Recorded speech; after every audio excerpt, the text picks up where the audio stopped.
Good morning from Belfast. I am at the Royal Ulster Rifles Museum, and technically it's closed today, it's Sunday, but the curator, Mr. Gavin Glass, has arranged so that I can meet Grandpa Albert here.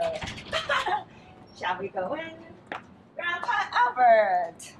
So I am very happy because, look everyone, ta-da! I am wearing the rifle green to match Grandpa Albert, right? This is Grandpa Albert. He is 90. How old are you, Grandpa Albert? 91. 91. He's the only one Korean War veteran that I'm meeting in all of Northern Ireland, and he shared wonderful memories and stories about his experience in the Korean War, which I'll get to share with you later. I have a very lengthy interview, but right now we're going to go inside the museum where Mr. Glass will be giving just us an overview of the rifle, the Royal Rifles regiment in which he served. So Mr. Gavin Glass is waiting for us here. So thank you so much again for your generous hospitality on a Sunday, everybody on a Sunday in a museum, public museum. I am very, very blessed, very grateful. So can you give us an overview of the regiment? Yes, well, the overview of the regiment will take me a bit of time, but really the regiment started back in 1783 and the formation of regiments of foot to fight Napoleon. Right. Eventually, we changed to become rifles in 1881, the Royal Irish Rifles, and in 1921 we become the Royal Ulster Rifles, which Albert joined. In 1921. 21. Both battalions and fought in the Second World War as Ulster Rifles, one by air and one by sea. And then we become one battalion in 48, 1st Battalion.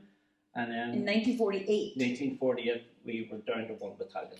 Wow, so it was soon after you became one battalion when you, the battalion was shipped to Korea. Yes, indeed. Yes.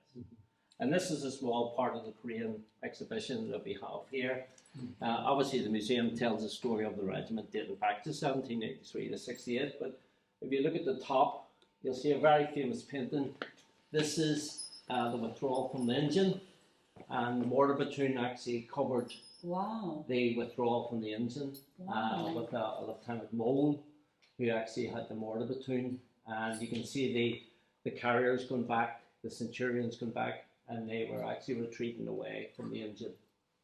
And I've never seen that picture, nor the frame below. The picture's called Crash Action at Engine. The thing below it with Her Majesty on it, they were all made in Hong Kong. A lot of the lads got these made in silk in Hong Kong. The picture to the left of it, that is General Majura. Now, he was a young lieutenant in Korea and was captured and spent a lot of time as a prisoner of war. And I'll tell you a wee bit about his prayer book later on. The other one here, this is Brigadier McCord, who won an MC at Happy Valley as a young lieutenant. And then with various pictures of the boys arriving home in Belfast. Different stories, also forgotten heroes, different stories. This is the prayer book. This was written by an American soldier and Lieutenant Majura. The original is in St. Anne's Cathedral. It was written in rice paper, and it's in St. Anne's Cathedral. This is just a copy of it. So each day they held prayers, and they had different services for Easter, Christmas, all in the prisoner of war camp. The original's in St. Anne's, just in the cathedral. Wow. I couldn't but help notice the Korean flag, the North Korean flag. That was found in a house in Seoul when we went back into Seoul. So when we recaptured Seoul again, that was found in the house. These weapons here, the first weapon was a Russian weapon used by the Chinese, and it had a folding bayonet. Unfortunately, it's missing, but it was quite vicious, and the bayonet was triangular, and you couldn't you couldn't heal the wound. The second one is a Chinese copy of a Russian weapon, and you normally see them with the round magazine on them, but the Chinese preferred that type of magazine because it didn't jam. The third weapon is Colonel Charlie's rifle. Now, Colonel Charlie didn't like carrying the big rifle that they were issued with, so we swapped it for an American M1 carbine. Wow. So that belongs to Colonel Charlie, but we don't tell anybody that. Okay, don't tell anybody. The bottom one is a Mosin Nagant, which was issued to the North Koreans and the Chinese, and it's a Russian rifle as well. So are these artifacts actually donated by the weapons were veterans? brought back by the regiment, and then they were decommissioned. Most of these things were given to by people who had actually donated them. Wow. The little Korean flag, it was signed by all the officers just before the Battle of Happy Valley. Goodness. That is amazing. And one of them must have drawn this, right? Yes, yeah. Wow. So this is the original. That's original signatures of the officers in the battalion just before Happy Valley. Wow. That's the ambassador's medal that you seen earlier with the little miniature. The British Korean, UN Korean. These are medals issued to Chinese volunteers that fought for the North Koreans. That's amazing. And this is a book made up by Captain Solly. He found all these propaganda leaflets from the Chinese and Korean as well, North Korean as well. So it's a book of that. That's a little map of the Battle of Imjin.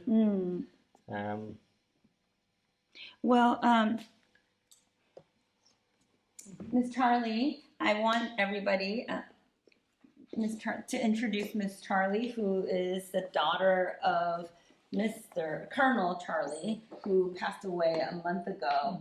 But he told Miss Charlie why Happy Valley, which is one of the major battles, is called Happy Valley. Because I was wondering, suffered 157 casualties, and it seemed a little bit ironic to call it Happy Valley. But why was it called Happy Valley? Well, it was called Happy Valley because the regiment had already given the name to the area, because they had, when they arrived in Korea and Busan, they had the early November 1950. Albert was one of those on the troop ship that came in, and they were moved. It was thought the war was nearly over, and they were moved up towards what is now North Korea, by train, by truck and things, and they were basically pushing the forces, the opposing forces north. Suddenly, the Chinese communists, they got up to the Yellow River, and suddenly the Chinese communists troops were involved, and they started moving down, and this was early December, down the Korean peninsula, and the first time that the battalion was able to stop and have a proper meal and know they weren't going to have to pack up and move on at any minute was in this valley just north of Seoul. And consequently, I think it was the colour sergeant, Shifty Dawson, don't know what his real name was, but Jack Dawson.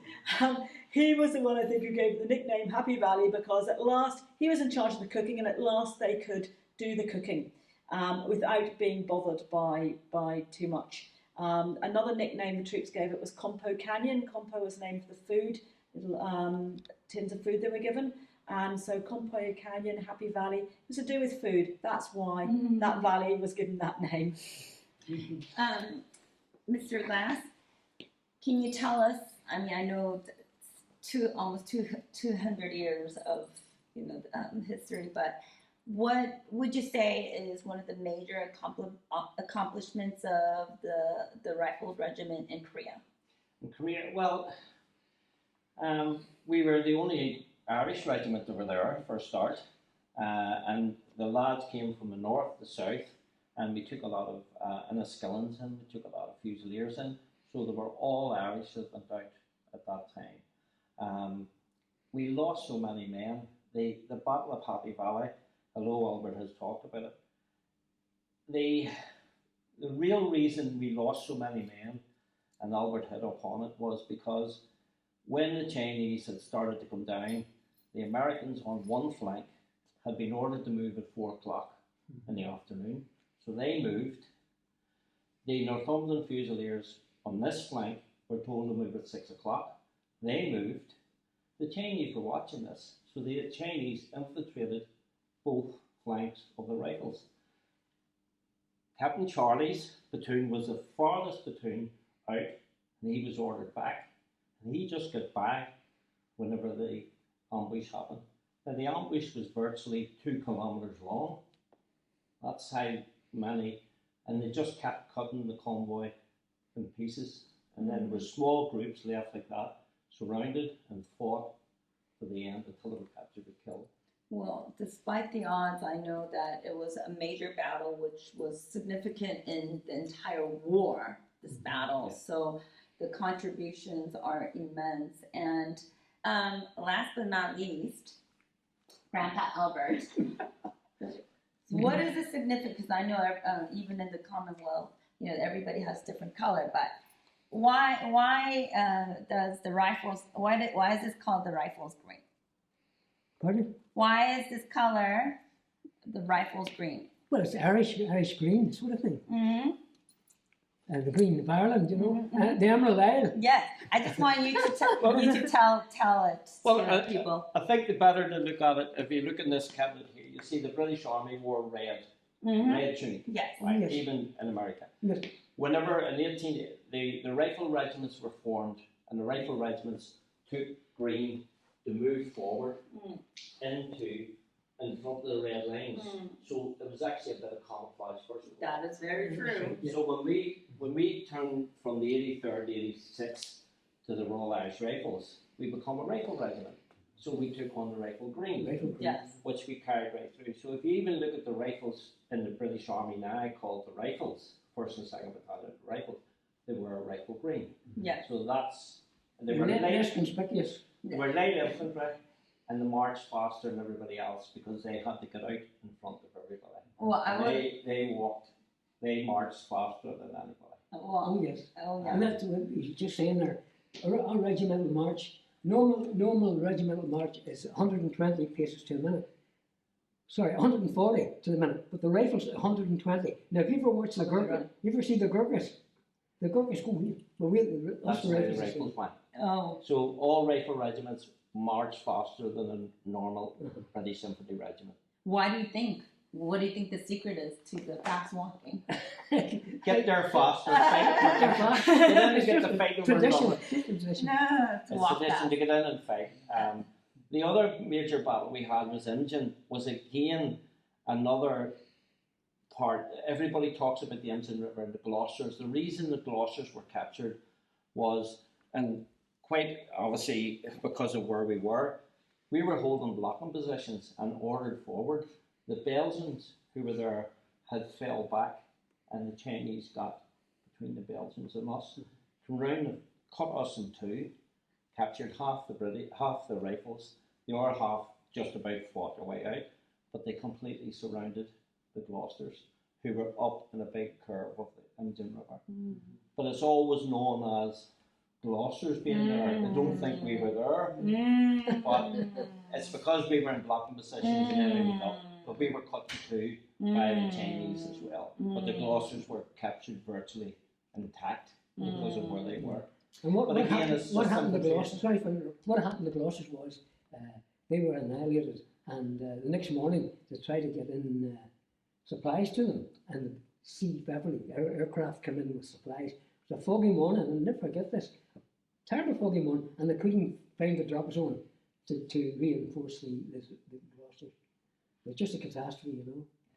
Well, I do want everybody to note that the Irish have contributed significantly in the Korean War, and the reason why I'm here is to make sure that these unsung heroes are remembered, properly honored.